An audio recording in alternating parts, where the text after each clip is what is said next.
Wishes to Shriji tarot weavers. आज की reading शुरू करने से पहले मैं बता दूं, ये रीडिंग एक जनरल रीडिंग है और टाइमलेस रीडिंग है। आप जिस किसी समय ये रीडिंग देखोगे ये आपके साथ रेजोनेट करेगी। Let's start with our reading.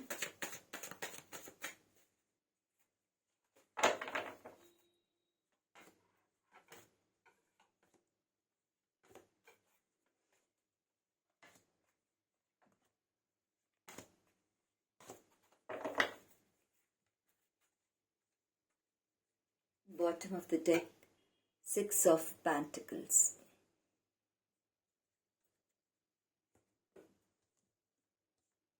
तो देखते हैं cards. Ace of Swords, King of Cups, the Hanged Man,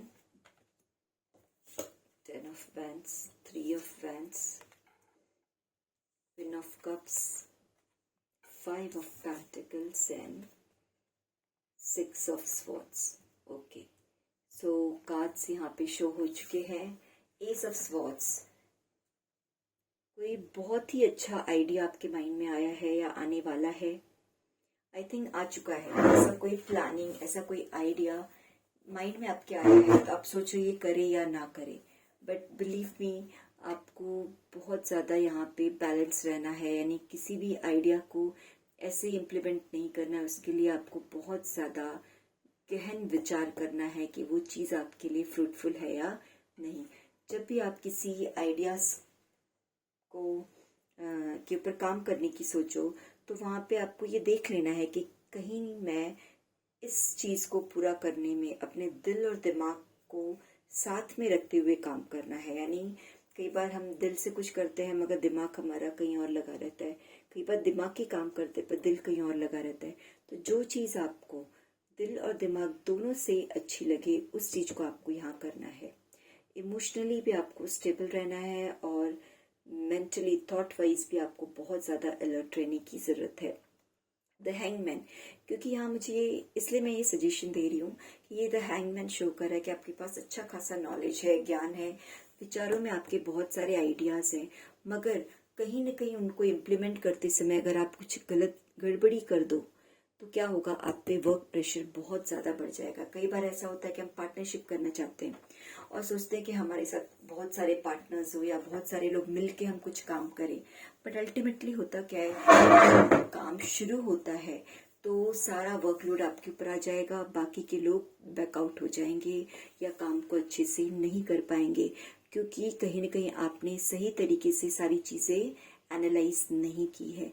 तो ये मुझे दिख रहा है कि आप जो कुछ डिसीजन लो उसको बहुत बारीकी से दिलो दिमाग से सोच के देखिए, ठीक है। थ्री ऑफ वैंड्स, यस, आपकी जो बिजनेस प्रपोजल्स है वो मुझे ज़्यादातर, मैं ये नहीं कह रही हूँ कि आप ऐसा कोई डिसीजन ना ले, बिल्कुल ले, क्योंकि यहाँ मुझे आप डिसीजन लेते दिख रहे हो। एस ऑफ स्वॉर्ड्स, डिसीजन लेते दिख रहे हो, विचारों में आपकी कोई आइडिया है, वो फ्रूटफुल भी है, पॉजिटिव भी है।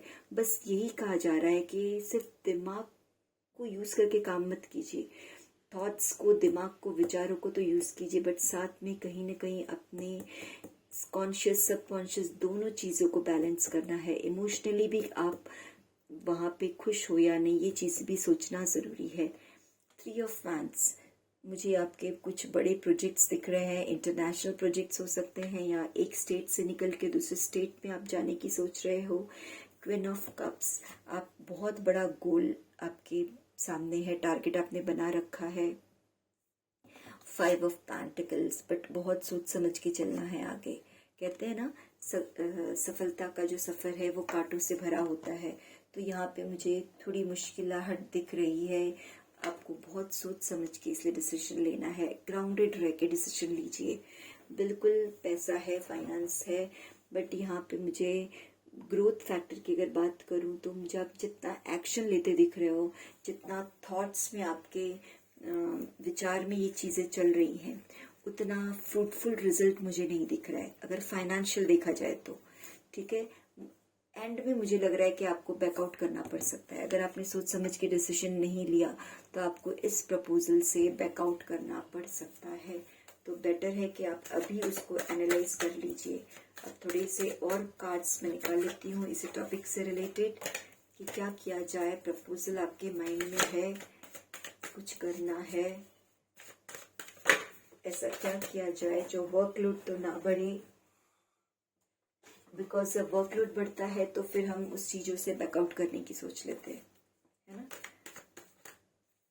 सो यस, शांति से सोचिए। यहाँ पे आपको बार बार यही कहा जा रहा है कि आप एनालाइज कीजिए, सोचिए सोचिए शांति में। एक बार अपने मन को बहुत शांत करके फिर आपने जो ये विजन बनाया हुआ है, माइंड में जो विजन बनाया है ब्यूटीफुल, आप देख सकते हो, इस विजन को पूरा करने के लिए पहले शांत रह के सोचिए कि सही एक्शन क्या होगा, है ना। एस ऑफ पेंटिकल्स, ग्राउंडेड रहिए, जमीनी तौर पे देखिए सारी चीजें। कई बार हम हवा में बातें करते हैं, ऊपर ऊपर नहीं, आपको जमीनी स्तर पे रह के सोचना है। कोई आपके शत्रु तो नहीं, मुझे ये भी दिख रहा है कि आपके पार्टनर्स या कोई आपके आसपास आपके आइडियाज़ को चुराने की कोशिश में है, तो अपने आइडियाज़ को ज़्यादा लोगों तक शेयर ना कीजिए। वो आपके आइडियाज़ को लेके खुद का अपना बिजनेस सेटअप कर सकते हैं, इसलिए यहाँ आपको थोड़ा सा सावधान रहना है। King of night of pentacles, yes, मुझे वो आपके आइडियाज़ को लेके, और उससे होगा क्या, आपने जो प्लानिंग की है, जो चीज़ें सोची है, वो सारी चीज़ें वो करना शुरू कर देंगे, जिससे आपको उतना ज़्यादा सक्सेस नहीं मिलेगा। ये मुझे दिख रहा है नाइट ऑफ पेंटिकल्स। आपकी ग्रोथ होगी, पैसे मिलेंगे, नो डाउट, लॉस तो नहीं होगा, मगर ज़्यादा प्रॉफिट नहीं होगा। किसी लूप में फंस जाएंगे आप।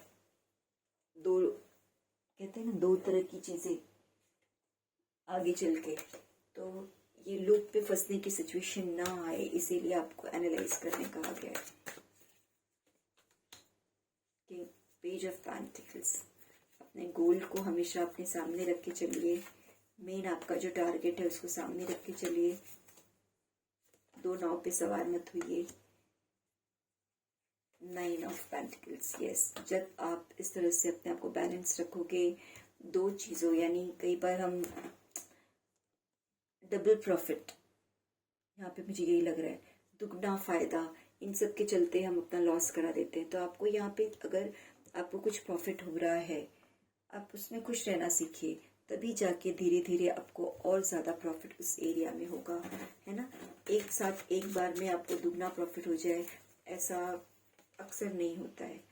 होगा भी तो वो चीज़ें पार्टनर्स हैं आपके, पार्टनर्स में डिस्ट्रीब्यूट हो जाएंगी, ज़्यादा फायदा, ज़्यादा लोग, फिर वही आपके हाथ में तो कुछ चीज़ें ही आएंगी। स्ट्रेंथ बना के रखिए, आपको बिल्कुल मजबूती से डटे रहना है अपने एक्शन की तरफ।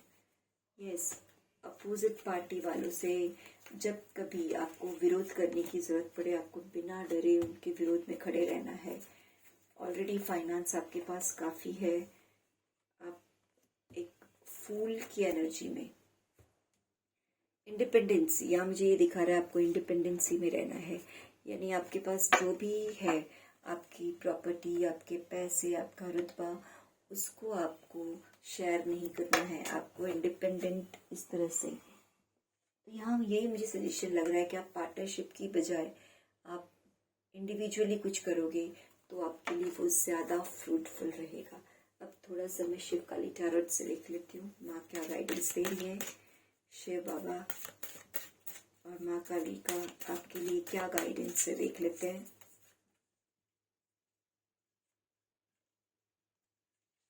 चंद्रशेखर,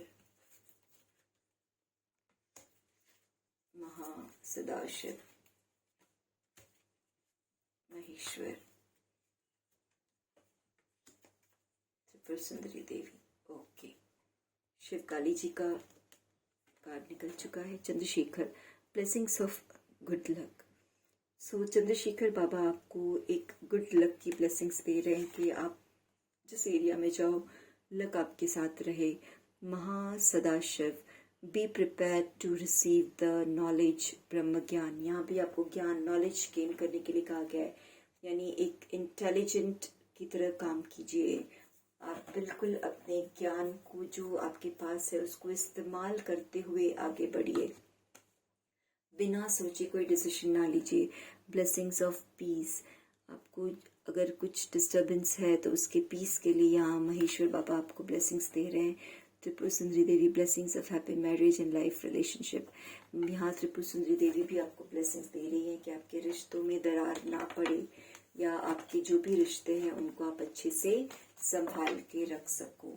तो रीडिंग को यहीं पे कंक्लूड करते हैं, और अगर रीडिंग रेजोनेट करे तो कमेंट कर दीजिएगा, क्लेम कर दीजिए इस एनर्जी को, लाइक और शेयर कर दीजिए।